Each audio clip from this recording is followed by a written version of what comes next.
Welcome to Gaslit Nation. I am your host, Andrea Chalupa, a journalist and filmmaker, and the writer and producer of the journalistic thriller, Mr. Jones, the story of Stalin's genocide famine in Ukraine, the film the Kremlin does not want you to see, so be sure to watch it. This week, we are running part 2 of the August 5th live taping of Gaslit Nation at Caveat in New York City with the Risk storytelling podcast by comedian Kevin Allison of the iconic comedy group The State, which launched the geniuses Michael Showalter, Michael Ian Black, David Wayne, Kevin Allison, and many more. Thank you to everyone who came out to this event. Unfortunately, the conversation is still very current. The topics you're going to hear in this discussion, like what happens if Trump wins? What do we do then? It's still relevant, this conversation you're about to hear. We are going to be back with all new episodes of Gaslit Nation, including a lot of fun, in the family, regular guests. 2024 is going to be Gaslit Nation and Friends. It's a year we're going to link arms, get through together, and emerge victorious. 2024 is our year.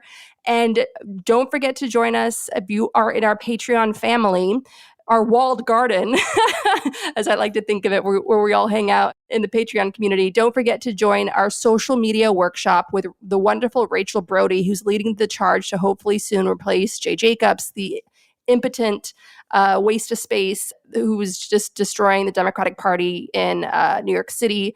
She's leading the charge there. As we're always saying, we have to focus on our own communities, clean up our own backyards. That's what Rachel's trying to do. She's also very involved with a lot of human rights groups, get out the vote groups on social media. So she's going to be joining me for the Gaslit Nation social media workshop on the evening of January 18 at 8 p.m. Eastern, where we're going to talk through our social media, like how to beef up our presence there, how to deal with the toxic nonsense online, how to put on your spiritual shield to be a woman with strong opinion, strong voice, or a man, however you identify. Basically, how to get out there online, especially when you don't feel like it, but you're needed more than ever now to raise your voice, to fact check, to push back against the nonsense. We need you. And so let's all get our social media game ready for this critical make it or break it election yet again that we're facing in the fight for civilization. Thank you to all who will attend. That's, again, January 18 at 8 p.m. Eastern. And now, without further ado, here is part 2 of the live taping of Gaslit Nation at Caveat in New York City with Kevin Allison of the Risk storytelling podcast. We look forward to doing more live events this year.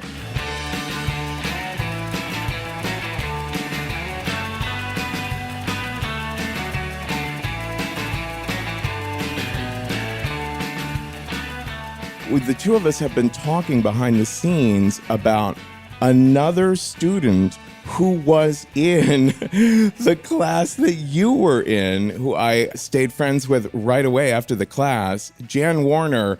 She came into class to tell the story of her beloved husband's passing because she was dealing with grief at the time. Then she went on to create a community online called Grief Speaks Out, where she started gathering other people's stories about coping with their grief. And she wrote a book called Grief Day by Day. And she's 73 years old now. But when the Ukraine invasion happened, she decided to switch her focus for a little bit. And she was able to fly over there to help some of the activists on the ground, like build, centers, little community centers for people to, be able to take showers and refresh and stuff like that. Pay for ambulances over there. Like, it really is remarkable. And now she's sharing those people's stories on Facebook as well. So examples from my very first storytelling class of people using this to make a remarkable difference in communities. Yeah. And you probably had no idea going into it. No. And that's why you just be humble by the fact that you have no idea how powerful that first step is, that first thing that you do to launch whatever that is that you feel you need to launch. You never know where it's going to lead. Yeah. It's so funny. When I started Risk, I knew because I knew I was gay from the beginning of consciousness in the early 70s in a very Republican town in Ohio and was raised devoutly Catholic. I knew that coming out about secrets was like an obsession of mine my entire life. So I knew I wanted to create this podcast where people would do precisely that. But in the beginning of the show, I decided to just tell funny, kinky stories of my own as, a way of showing people you can talk about anything here. And I was so moved by storytellers who came around to the show to be like, oh, well, if he can talk about that, then I can talk about, much more serious sort of traumatic things that had happened to them. And when people started emailing me saying, this show saved my life, this show changed my way of thinking, we've had people email in and say, I used to be MAGA. I used to be in a neo-fascist group, and I started listening to the show, and the show changed me. So yeah, when I started all this, I really did not know quite how profound it could be, and quite how profound podcast communities around shows like ours can be. So yeah, it's just great to know that we're friends and that we've, got each other's backs as communities. 100%. It's incredible. Yeah, I wanted to, is it okay if we share some clips? Yes, please. I wanted to share a few clips from Risk to give you guys a feel for what I was talking about before. My business director, JC Cassis, just like you two, we have a relationship where my strength is on the creative side, JC's strength is on the business side. So she is a much calmer head than I am a lot of the time. And there was a day that I spoke out on the podcast about how outraged I was over the kids in cages situation during the Trump administration. Someone emailed me and said, how dare I be speaking like that, and just blah, blah, blah bullshit. And I had no food that day, but a few cups of coffee, and just rattled off an email back to this Risk listener that ended with, God have mercy on your soul. And JC said to me that day, why don't you let me handle the God have mercy on your soul stuff from now on? So we have that agreement between us. She has my email. She sees everything that comes into me, so she handles those from now on. But over the years, I've realized, no, we run plenty of stories that show just how precisely people's lives are affected very immediately by politics in ways that they might not even have anticipated. I want to run this first clip from the show. This is from a story called Reunion by Britt Adams, and it's on an episode called Asian American Lives #1. Britt was there was sort of a boom in Korean babies being adopted into America in the late 90s, early 2000s, and he was adopted into a very large, very wealthy Republican family down in Tennessee. And he grew up not knowing any liberals and not knowing any other Asian people, and just kind of grew up in this family, not really even knowing he was constantly being subjected to microaggressions about the different looking one in the family. Then he went off to college and he woke up. And he returned home for a big extended family reunion right during the election of 2016. So it's in this big hall where the whole family's there. And he's becoming uncomfortable because he starts feeling all these jokes coming at him about looking different like they always had. And now he's feeling like, this is exhausting to me. I just want to leave this reunion. When his father calls him over and says, no, don't leave. We want you to stay. And then the subject of who he's voting for in the election. His father brings this issue up. So can we play clip #1? And he's sitting in his chair, holding his glass, and he leans back a little bit and says, "Son." And I said, "Yeah, Dad, I'm just really tired. My head's killing me. I'm just going to go lie down for a bit." And I didn't even vote for Trump. And immediately I knew I had fucked up. Because my entire red-minded family stopped talking and all eyes were just on me and him. My father puts down his drink, leans forward in his chair and says, "Oh, what was that, son? Sorry, I couldn't quite hear you." And I knew I had fucked up, so I was trying to just revert the conversation as fast as I could. And I said, "Sorry, Dad, my head hurts. I just want to go lie down." "What the fuck did you just say?" My father had gotten up, and he was toe-to-toe, nose-to-nose with me. I could smell the whiskey breath on him, and I looked around to see if this was really happening, and my entire family had the exact same expression on their face. This was extraordinarily courageous for Britt to share. It's not his real name. He shared it at a big Risk Live show in Denver. The story goes on, his father and his brother beat him so badly that he was unconscious for days in the hospital, and became estranged from his family and moved to Denver. And this was his way of coming out about his situation. And it's very rare, but we will sometimes get people who start to try to make a case, even like, "Oh, I'm going to write this up in the paper, that story you ran was fake." This was one of those cases where some people were just insistent, "Oh, that can't be a real story." And it's interesting because those stories almost always have to do with race when people start insisting, "Oh, that's not true." But he's doing much better now. I think he might even be reconciled with some members of his family, but just a perfect example of what you were talking about before. Disinformation tearing families apart and finding ways to find your real community. So that story has always been we've always been so bowled over by it.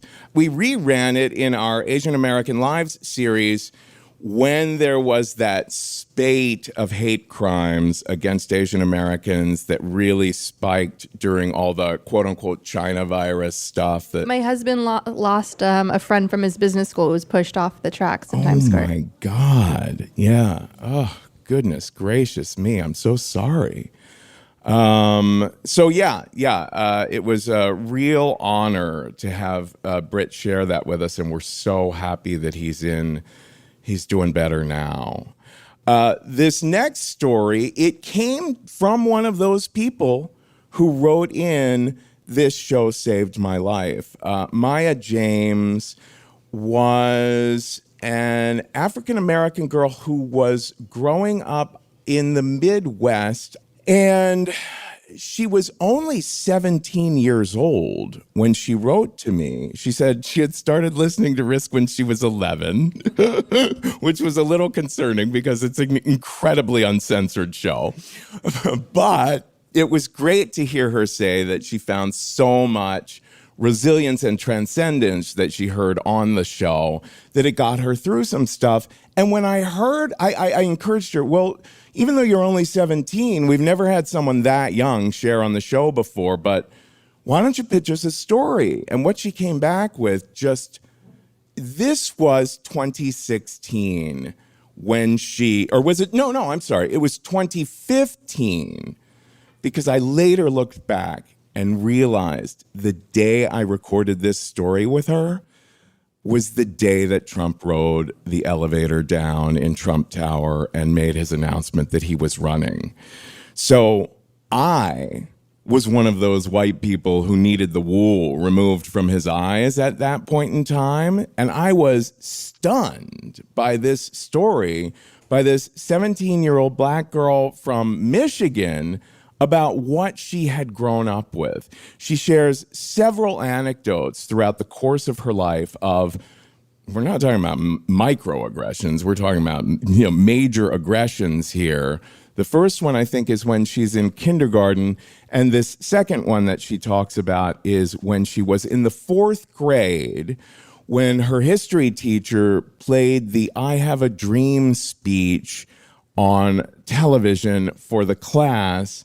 And she was so caught up being like the only black girl in the class. She was so inspired by it, but then started to look around and notice that kids weren't really paying attention. And one girl in particular was downright angry that it was being shown. So here's clip number 2, trigger warning. There was a girl I know. Her name is Katie. And she was in the corner of the room in what I can only describe as a fuming pile of anger. Something about this had really, really pissed her off. She was scrunch-faced, sad, and fiercely angry. She was pulled aside because she was being rude and having a hissy fit in front of the whole class. She said, "Mr. Middaugh, my dad told me not to believe anything that you say because you're just trying to give us a liberal agenda and Maya's and..." Pause. So these instances are traumatic. I mean, to imagine what both of our first storytellers lived through in their own communities, in her school, in his family. And she is extraordinary. She is an artist who is now doing all sorts of activism today, too. The way that these young folks are so inspiring for bouncing back and not being cowed by these sorts of experiences. Telling their own story. Yeah. Which is powerful. Very, very, very. And so that was really in 2015 when we ran that story. It really was, in so many ways, the beginning of, your sister, the beginning of us being so much more aware of, oh my gosh, how important it is to be telling such stories. This next story is on an episode that is a little bit sadly and ironically called Protect Roe. It's called All Knocked Up and No Place to Go by Liz Winstead. Who was the founder of The Daily Show. Yes. Liz is a comedian and also an activist and just a remarkable person. And this was so fascinating. So often you don't know people's backstories, even though, oh my gosh, you co-created The Daily Show and you're a fabulous comedian and you do all this activism around abortion rights. And so when she actually shared her story with me, I was just like, holy cow, this story takes place in 1979 when Liz was 16 years old and she became pregnant by her boyfriend, who then promptly disappeared. And she was just terrified. She didn't know who she could tell and who would support her. She knew she couldn't become a mother. And one day she was riding the bus and saw an advertisement just on a public bus, that showed a terrified young teen girl. And it said something like, "Pregnant? You have options." So she went to what she thought was a clinic. And in fact, it was a trick. It was a setup designed to look like a clinic where it was really just a woman's house who had these pamphlets to share with her, to present to her that she had two options: to become a mother of the child or to get the child adopted. And this is the moment in the story where Liz, who was confused and only 16 and not really knowing much about the law, asked, "Wait, but what about abortion?" So if you could play the clip. And she's not saying it, so I have to say it. And I was like, "What about abortion?" And she stared at me with these steely eyes, and she said, "Don't you know? Abortion's against our law." Okay, this is 1979. She said abortion's against our law. What do I hear? The law, right? So now I'm totally freaked out because I think that I'm asking her to commit murder with me. I'm feeling completely freaked out. I don't know what to do, but I feel really scared. And so I said, I think that I don't know what I want to do. So can you give me time? Do I have time? She goes, "You have all the time you need." And I said, "Okay, I think I need time because my boyfriend isn't going out with me anymore, and I'm just not ready to be a mother." And she says, "Those are things you should have thought about before." Yeah, like you were talking before about how Trump has always been there. Like very illuminating to hear for a lot of us to revisit stories from our own childhoods where we might have blanked out or just not been fully conscious of what was going on. And you know, the right is constantly talking about indoctrination and grooming and all that sort of thing. And we can hear in this story their own version of that, the way there's so much projection in them, you know, making those cases. But, you know, thankfully, Liz did find out about an actual clinic and made it through that period just fine. And in the story, she talks about how, you know, oh my gosh, it was no big deal, that she was so profoundly struck the day that she got her abortion that she felt like, oh, wait, this is no big deal, the way it's being handled at this clinic. So a remarkable story there. And again, like so inspiring to think that that happened when she was 16. And at first, she kind of downplayed it in the story of, you know, herself not thinking this was all that big of a deal in her life, but then it leading to her becoming an activist for the cause. Starting a really important movement, which is comedy news. Like Yeah. a lot of people are checking out, but they're watching John Oliver, they're watching Trevor Noah, Sam, you know, like Sam B, like all of those folks are the ones that people are getting their news from now more and more. And Liz started that. Yeah. True. Now, the final clip I want to run here is from T.S. Madison, who is hilarious. Like, there is only one T.S. Madison, such a character. She is very well known now from RuPaul's Drag Race. She's often a guest judge on Drag Race. And oh my gosh, we love Maddie so much. We met her when she was just kind of becoming a YouTube sensation of just sharing her stories online. And her story was that many years ago, I think this is in the 90s, she was a sex worker on the streets of Miami. And she was one of many trans sex workers that she knew on the streets of Miami that she refers to in the story as queens. And it's just kind of amazing to hear her tell this story because she has so much light and so much love and is able to make even this horrifying story funny because of her indomitable spirit. But the story is about how she was held up at gunpoint and raped in a situation one night on the street doing her work. And how the cops just did not help her out. How the cops showed up, but were not serious about bringing the guy in. Finally, the guy was brought in, but then they didn't take it very seriously that he be kept in and that she be protected in any way. He was out on a cheap bail very shortly thereafter, and she came down to speak to one of the police inspectors at one point and was just struck that, did she want to press charges or anything? And she was thinking, where's my protection? I mean, this guy is out there again. Do I want to press charges? I mean, this guy will kill me.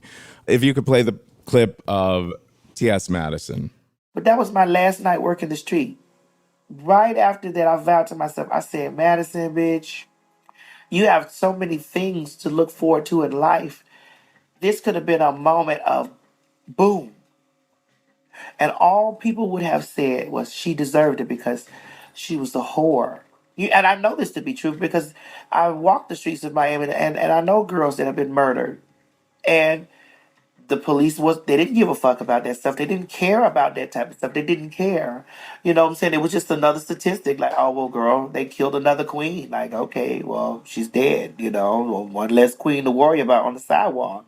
That was another story that felt like, for me, middle-class white guy from Ohio, was really illuminating to hear the perspective of someone who so viscerally felt that cooperating with the police was even more dangerous than not. So, extraordinary stories, and kind of the reason that I insist that, it's okay to talk about politics on a storytelling show, because, as Andrea has been pointing out, it is our lives and our communities where, not being shy about sharing such stories ends up making a difference. Yeah, especially those folks who have written in to say, I used to be MAGA, but this show kind of changed me. It was funny. We did the Risk Live show in Detroit, and I was looking at this guy who was approaching the table after the show where I was signing the Risk book. And I looked at him and I thought, oh my God, this looks like a Proud Boy or something. You know what I mean? Like, you get a little nervous sometimes when you appear in public and who's coming at me here? The guy came up to me and he said, I'm the guy who emailed you that this show changed my life, that I used to be MAGA and all. And I was like, oh my God, giving him a big hug. So, very interesting the way that our own prejudices can blind us from the community that we might even be creating. So that's all I have to share from Risk. And let's see, should we take some questions? Yeah. Yeah, that would be really fun to hear what you guys have to ask. Oh, there's a question back there. Hi, thank you. This has been so fun. Andrea, I'm a huge fan. Mr. Jones, Gaslit Nation. It's life-changing. Everyone should check that out. It's amazing. See that, Dad? I can't wait to dive into Dictatorship, the new book. I mean, it's amazing.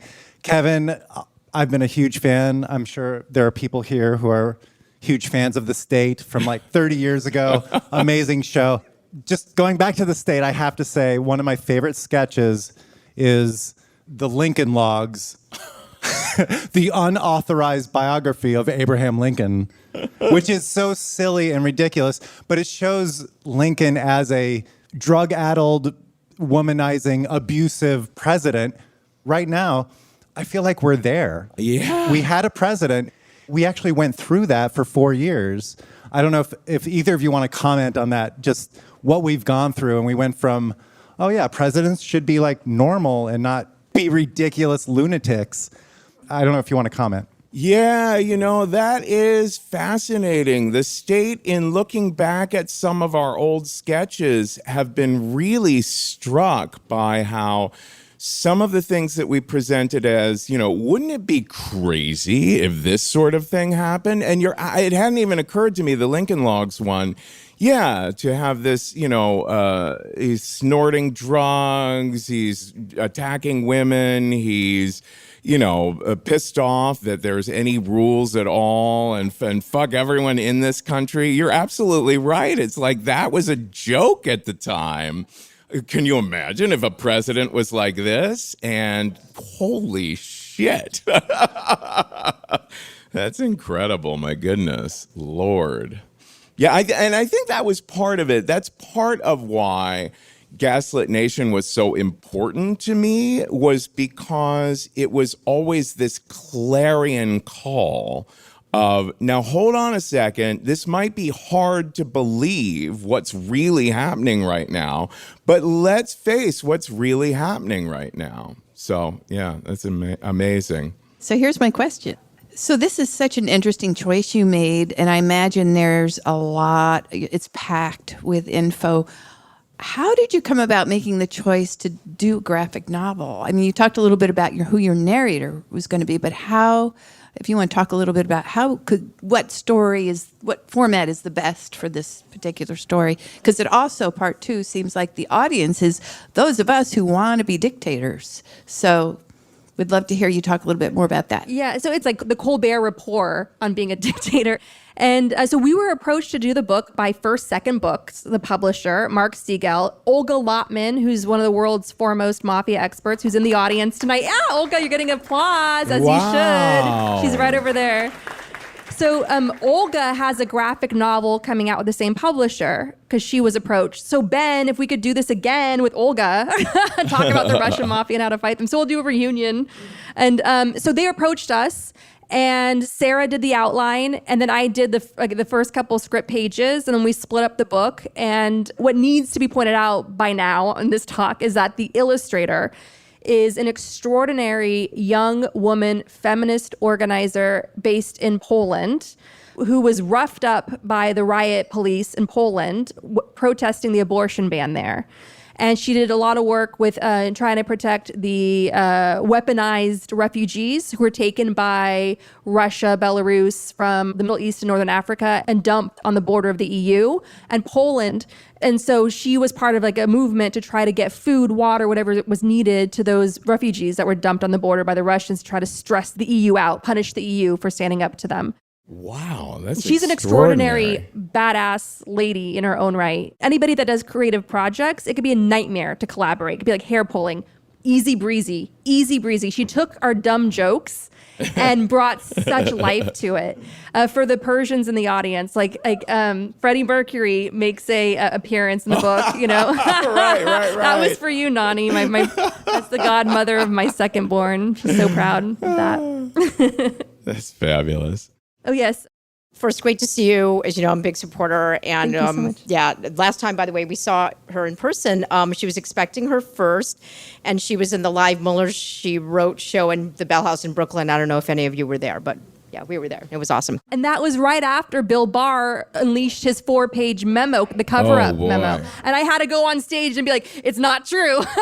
Yeah, and like Michael Tracy and everyone after me during that time. Oh my God. I've been thinking about through this program about who gets to tell a story and the privilege of that, right? So thank heavens the people you've featured, Kevin, they've found the strength, the means, opportunity to tell their story, but there's so many who aren't telling their story. Yes. So what can we do as a community to enable more people to tell stories from even more diverse perspectives?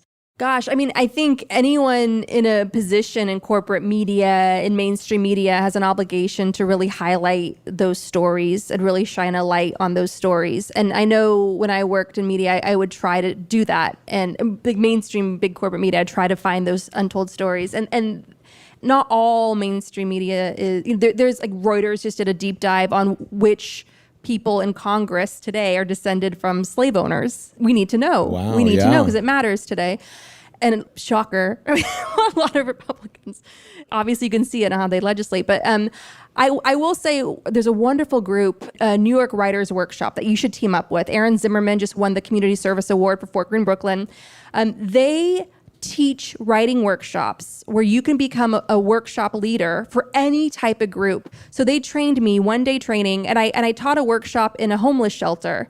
And I witnessed the first ever perfect first draft written by a veteran, homeless veteran crack dealer. And it was a stunning story of an old, like Han Solo type who fixes up an old ship that thought it had seen its last days. But the whole story was a metaphor of making love to an older woman. And it was just like, it's stunning, like Hemingway would have been jealous. It was just brilliant. And so we did a chat book called Hidden Chorus, because one thing that we have to be reminded of today, we're dealing with economic shock right now. A lot of people are falling through the cracks. What Fox News and others are trying to milk as like, oh, look at those leftists that can't keep New York together. It's a mental health crisis. New York City was ground zero of this once in a century pandemic. We're still reeling from that. Our teachers are still reeling from that. Our children are still reeling from that. And a lot of people that never imagined they would be home insecure are suddenly facing that. A lot of us. It's very scary. And one thing I learned from volunteering in those communities is that the homeless look like you and me walking around the streets. They blend in for their own safety and security. A lot of them do. And I remember being trying to sign up people to vote in one election, and how many people would say, "Oh, I don't have an address." So just remember that, like, how many of them, like, as you go about your business, just be sensitive that, all of us. And I think, and in terms of highlighting our story and combating the consolidation of far right media, it's a nightmare. And I think we just put pressure, we raise our voices, we make a stink, we write letters. There's a wonderful group called the Media and Democracy Project that will teach you to write op-eds. Razum for Ukraine will teach you to write op-eds. Like, just be a writer yourself, be a storyteller yourself. If you want to email me after this, I could tell you about Aaron Zimmerman's group where you could lead a writing workshop. Unless you're an oligarch in Ukraine or America, like a Jeff Bezos, you don't have money to throw at these things, but you can yell at those guys in social media, write emails, write letters, write op-eds, demanding that they invest more in local media, bring local media back, because that's really the front line of tackling corruption. Yeah, and I think that for independent media creators like myself, people who do media for YouTube or for podcasting or anything like that, I think for us to be as conscious as we can of reaching out, looking for opportunities, like you were saying, to nonprofit organizations or folks in situations who you feel like you would not normally hear from. We had our first story on Risk last week from someone who is incarcerated, and I still don't understand exactly how we made it through the loopholes to have that. But yeah, I mean, in my opinion, stories from people that you don't ordinarily hear from so much in the mass media are all that much more fascinating. Like, it makes for more riveting content to be hearing from. Maddie was doing fine at the time she recorded that story for Risk, but, she had this background of being a sex worker on the streets of Miami, and you can hear how she's such a vital and vibrant voice that you are just not hearing out there. And so for organizations like Risk or The Moth or Story Collider or whatnot, storytelling organizations or any sorts of independent podcasts or YouTube shows, to be a little bit more mindful about looking for ways to reach out to find folks who might not be the people you're used to hearing from quite so much. And you have to also teach yourself how to tell your own story.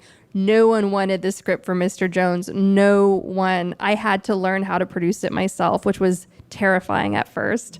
And I had to learn how to ask people for money. I needed millions of dollars. And I think it's very important that people not say, oh, this is the screenwriter of Mr. Jones. No, I was the producer. And that's very important, because that tells you, if I can do it, you can do it. If there's a story inside you that you want to tell, you can learn how to raise the money needed. You can learn how to find the team and build the coalition. So it's not just the storytelling skills, I'm going to stand up in front of you and find my voice. There's also a business side to it. And if you want to know the secret to producing a $10 million budget film with several different countries and an international team of actors and crew, this is the secret of putting a film together. If you can throw a dinner party, if you can decide who you want to have over for that night, what kind of energy, what kind of vibe you want in the room, you can make a movie. That's exactly how it's done. And so think of yourself as the host of your own story. I'm going to throw a party. Are you in? Are you out? We had people throwing money at us, and we're like, we don't want to spend time with you. And the money that we held out for, when those investors visited set, they were like, it was like a girls' trip weekend. It was just, so that's how you have to think of it. So hold out, as hard as it may be, like hold out and just treat whatever you're building as like the best dinner party ever. Take that attitude, take that energy, that takes all the fear out. That's what I had to learn to adapt to that situation. And that's amazing. Yeah, and if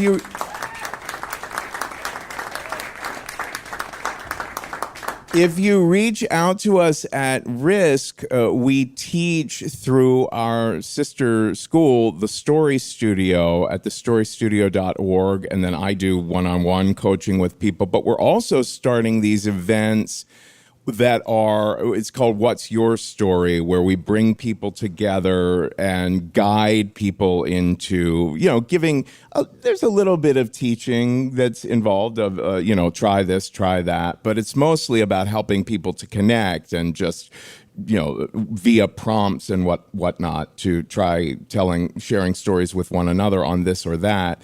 And we've thought of doing exactly what you were just talking about, like, also doing that in the context of dinner parties or for specific like causes or specific communities. So look us up as well. You can always reach me at kevin@risk-show.com. Another question? Yeah. We were talking about UX, and one of the things I wanted to mention was system error, which is basically if you replace the user and the error still happens, it wasn't the user at fault, so fix the system. And I see that pretty much everywhere. People follow the path of least resistance, and it's like a game of telephone where you no longer know why things were done in the first place. So it happens everywhere, from business buzzwords, big picture, this, that, or whatever, tech, self-fulfilling prophecies, we're like, this is the way it is, so they build it that way. And then even like in storytelling, the 3-act structure, it becomes so cemented that people forget how to do anything else. And then the audience thinks that's the only way to tell a story. Mm-hmm. And government. We see corruption and just assume it has to be that way. Mm-hmm. So the question, how do we get people to learn to reevaluate things they're just accepting as normal, so the original solution is not the final one? Brilliant question. Absolutely brilliant question. And that's why I love the work that ProPublica is doing now in going after the Supreme Court instead of just accepting that it's a cesspool of corruption.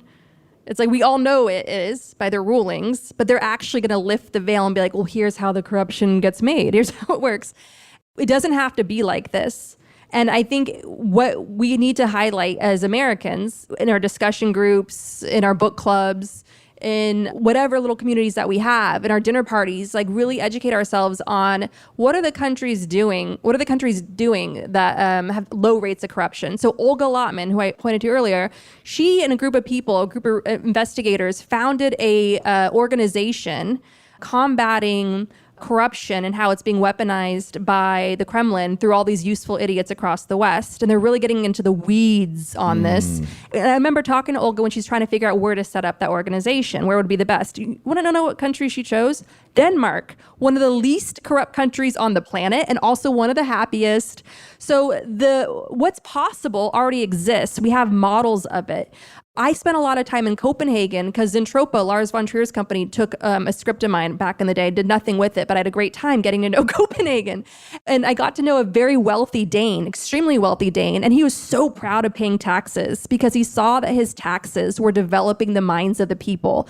And the minds of the people are a natural resource. And we need to milk those minds for all they're worth. And that's absolutely the right attitude.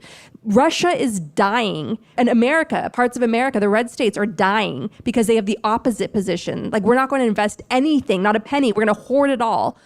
I really believe we need to start treating greed like we treat sex addiction because it's self-destructive and it doesn't make sense. So we need to keep reminding ourselves of what is possible. And I would love maybe on Gaslit Nation have like a sister city project with some amazing cities in the Scandinavian countries that are not only becoming more environmentally sustainable and not only investing in education up and down and all the benefits, all the reward they're reaping from that.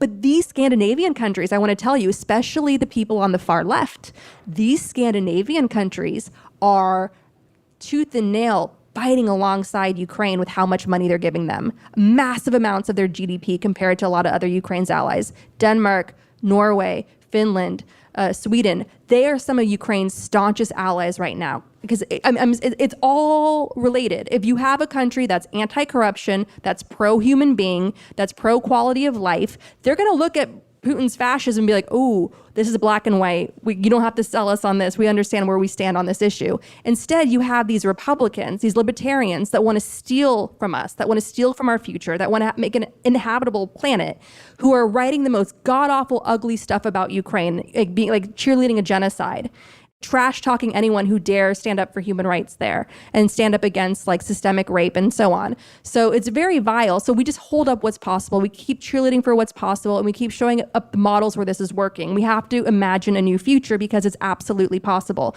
We're up against enemies our ancestors in America, not mine, because my parents got here, but your ancestors have fought against, and we're going to overcome them again. It's not going to be pretty. There's going to be moments of terror, but we're ultimately going to have to build the stories we want, the films we want, the books we want, the communities that we want. It's on us now. It's self-reliance time, as they would say in Ukraine. Olga's shaking her head. Yeah. That's how Ukraine still exists, is self-reliance. That's incredible. And this book is such a perfect example of that, of the fact that, for example, one of the reasons there's such an attack on education right now coming from the right, well, it's been going on for decades, but is because they don't want people to know their history. You know, I always think of FDR talking about if capitalism is not strictly regulated, then you're going to end up with these massively, massively wealthy people who are just going to run roughshod over democracy. And, you know, it's time we look back at some of the lessons we've already learned and forgotten. My next script is on Dorothy Thompson, who was, and this was a Gaslit Nation listener approached me with this, a wonderful producer in Wales. And it's on Dorothy Thompson, the woman that won the war against the Nazis on the home front. She was kicked out of Berlin for writing an article in Cosmo magazine making fun of Hitler, laughing at him, which is every fascist's worst nightmare, a woman laughing at him. He never forgot it. One of the first things he did was kicked her out. And she regrouped and went to New York and gave lecture tours, got her own column in the Herald Tribune, got her own radio show. She lived on the air, reporting day by day Hitler and Stalin invading Poland. She took on an isolationist Congress, the Republicans. She took on Lindbergh, Henry Ford, and she ended up writing speeches for FDR, meeting with Churchill, meeting with the Queen, and getting kicked out of a Nazi rally in Madison Square Garden because she was laughing at the top of her lungs at their faces. And so I'm bringing her back because we need to know how to, we need to remind ourselves, these people are idiots. This is a comedy for a reason, okay? And so we're going to go in through this next year, the next few years ahead, laughing at these Nazis in their faces. We're bringing back Dorothy Thompson, who's going to show us how it's done. And in researching her story, I was reminded that FDR was extremely radical. He was up against so many forces when he was making all those bold moves. People really feared that he was a dictator. And she even called him out saying, ooh, that's an overreach. You're trying to, expand the Supreme Court and stuff. He really stuck his neck out to give us all of these services, rights that we now take for granted that are now being threatened.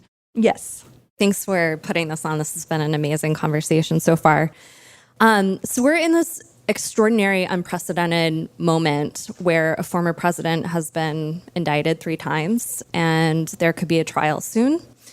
And Trump's attorneys have been on Fox advocating for the trial to be televised, which I thought was really interesting. And I'm wondering what your perspective is. Should we televise the trial for the sake of transparency, or should we not give Trump, who is this consummate entertainer, that kind of platform? How should we be telling this story to the American people?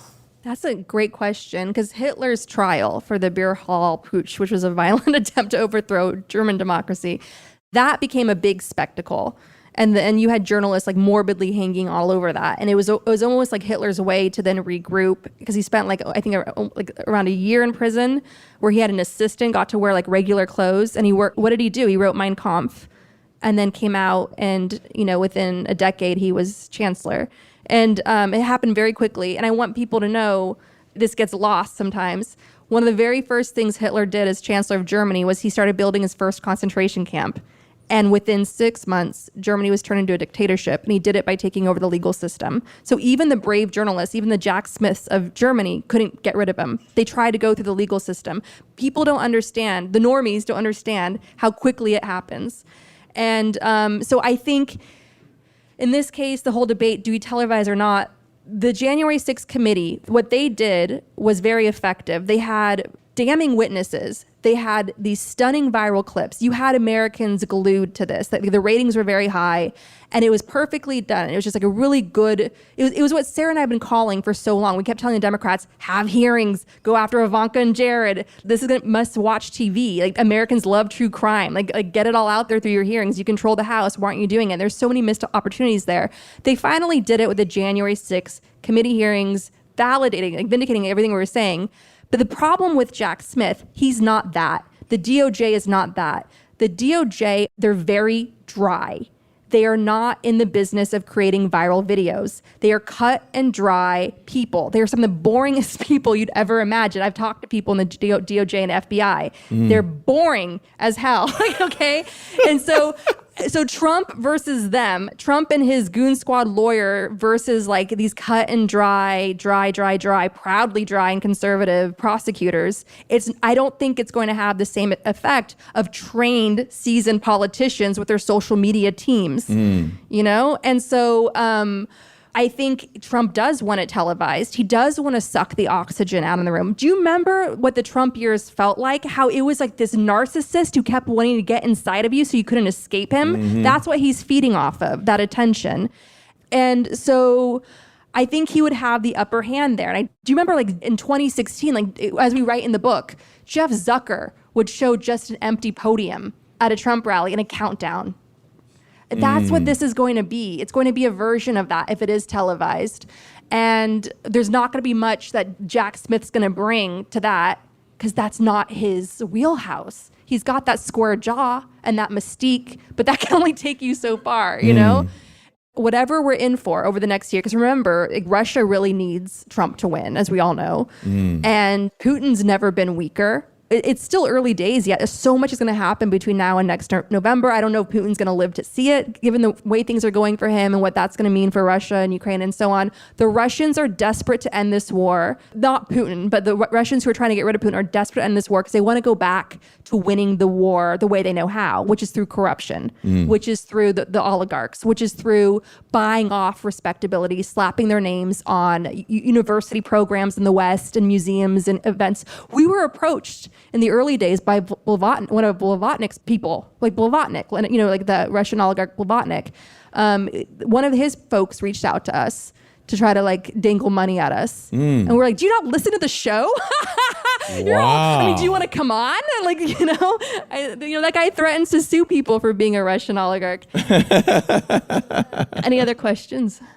If you don't broadcast this trial, like the Justice Department is not allowed to give their commentary at the end of the night, like Trump and his cronies will be doing, I don't see how you can't broadcast it because, I mean, the Justice Department, they're not allowed to make comments. Just maybe if one person comes out and listens and maybe one mind is changed, maybe that helps. Well, America loves trials. We love true crime. We love trials. We love murdered women. And so I think Trump really checks all those boxes. And so seeing this man on trial, I'm cautiously optimistic that enough of the normies in Michigan, Wisconsin, Arizona, Virginia, Georgia, Florida's lost. The Democratic Party ceded Florida a long time ago. Florida's lost. I think enough of the independent voters needed will hold their nose and vote for Biden, even knowing that black woman Kamala, young and sprightly as she is, is next. Ultimately, I will just say my piece, I'm in favor of it being broadcast. I do think that it will tip the needle towards the voters needed, the independents that keep us all up at night, those independent voters. And I think ultimately it will be a good thing because it'll keep reminding the people that this guy is a criminal. Do you really want this, this guy as your president? And I think people want boring, people want stability, people want a future. And ultimately seeing one of the main contenders facing trial against, swoony, sexy Jack Smith, who I think will poll well with suburban women in white America. I think that's what we have going for us. So sure, yes, I am in favor of it. I think we have time for just one more. Given that we're going to have to do everything to resist this, what do we do if he wins? That is an excellent, excellent question because I think about that. I do think about that because I don't think we've seen the start of what they're going to really drive out the base with is Kamala. Do you really want a black? I mean, you know, because Biden they're playing the age thing to try to scare white America into stopping a black woman from becoming president. That's what they're going to play. And it's going to be effective, unfortunately, just like it was against Hillary. And they're going to try to suppress the black vote and the non-white vote because things are really hard right now economically. And Biden and his team can call off emergency COVID, whatever they want, but it's not going to be enough given what is going on with this economy. And Russia is going to continue to disrupt grain. And what Russia is doing with disrupting grain shipments to other parts of the world is to set off worse than the inflation crisis, the global inflation crisis, and worse than the unrest in all of these already powder keg parts of the world, to spread Biden's foreign policy team thin, to worsen the crisis. We are up against something that the greatest generation had to see through. And what do we do if he gets in? Now that he knows where to purge first, right? I don't know how we survive that. I really don't. And what I mostly fear as well is that it gets so bad. And one wonderful thing that America has going for it is how decentralized we are. And okay, let's say we have 2 years of hell, right? The first 2 years, so Trump wins. So what's going to happen is it's going to be 2 years of the worst horror we've seen yet. It's awful. Americans are going to be, Americans who, the moderate, white America is going to be radicalized. We're going to have people doing things they never thought they could do before. You're going to have a lot more people forced to wake up. It's going to be like the resistance to Trump, but even greater. I really do believe that. We saw, for instance, with the Muslim ban, Americans rushing to the airports. Who in their right mind actually wants to go to an airport? Like, you come to visit me, you take an Uber when you land, right? But Americans flooded the airports. We're going to see that constantly and more in those first 2 years. There's going to be a lot of mutual aid. It's going to be Underground Railroad time. It's going to be like very intense, and we're going to get through it. And then you're going to have the midterms. You're going to have a really strong backlash against him in the midterms, even by Republicans, even by independents, because that's going to be their only way to check this guy. And I know that doesn't sound like consolation, but that's going to happen. So you'll have a Congress to fight back and check him. And then you're going to have the rest of us radicalized in the streets and so on. And then what happens when it's time for him to run again, when he's put all this stuff in place? Well, you're going to have a new generation of voters who keep coming because Gen Z's coming and they're pissed. And these are people that are running for office who are made a huge difference in the midterms, and more of them are coming. So basically what we have going for us, so if the worst should happen, just remember what America has going for it. And this is not a small thing. Not all countries have this. We are decentralized. And that matters. And the decentralization, like all these state powers, all of these state local communities, they're a check on the power. And their mutual aid, their Underground Railroad, they're there. What I worry about is frustration and demoralization on such a large scale that you have the Russians, the Kremlin, taking advantage of succession movements in California. I could see it starting with the idiots in California. I'm Californian. I can say that. I'm from Northern California. And so I could see some of the more very liberal states being like, F this, we're out. We don't need this anymore. You put us into this, we're out. And you could see like the Russian bots fanning the flames, as they've done already in the past, of succession movements. Succession movements have typically come from the right, but I could see it coming from the left. And there's no point in succeeding. You know, even though we have these welfare states in Mitch McConnell's Kentucky that like live off of our dole, right? There's no point in breaking away from them because look at the EU. We're stronger together. And I mean, why would you want to break away from these states? Would you want them to get into their own foreign treaties, their own nuclear treaties? Like, ask Ukraine how it likes being neighbors with Russia, you know? And so we have to stay united as a country. We cannot allow the Kremlin to get its dreams of us breaking apart as a union. And we have to it's Underground Railroad time for not just non-white Americans, but for all Americans, like, should that happen. And we're gonna have no choice but to get through it.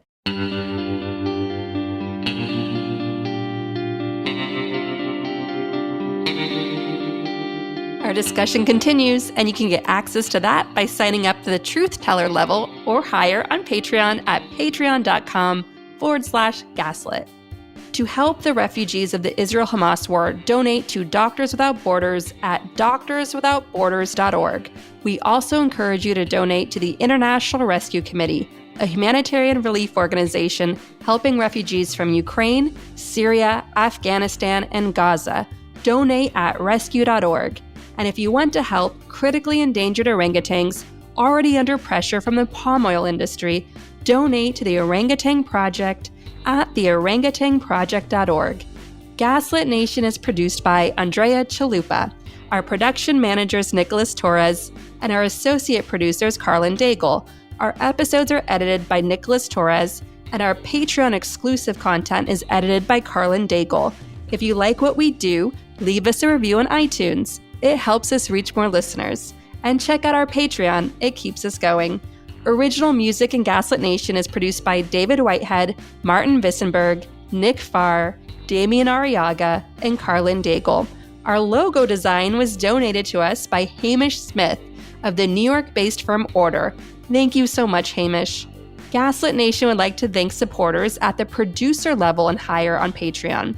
Withrow C. Newell, Chick Quinn, Lily Wachowski, Kenny Main, John Schoenthaler, Ellen McGirt, Larry Gasson, Karen A. Deal, David Collier, Karen Heisler, Ann Bertino, Stephanie Brandt, MD, John Millett, David East, Ida, Joseph Mara Jr., Julie Matthews, Mark, Matthew Womack, Sean Berg, Kristen Custer, Emmy, Kevin Gannon, Mike Christensen, Sandra Collins, Katie Masuris, James D. Leonard, Leo Chalupa, Carol Golstad, Jason Banky, Marcus J. Trent, Joe Darcy, Ann Marshall, Jeremy Lewis, Trigve, D.L. Singfield, Nicole Spear, Abby Rode, Jans Alstrup Rasmussen, Sarah Gray, Diana Gallagher, Leah Campbell, Jared Lombardo, Ann Marshall, and Tanya Chalupa. Thank you all so much for the support of the show. We could not make Gaslit Nation without you. And happy holidays and New Year to all. Thank you.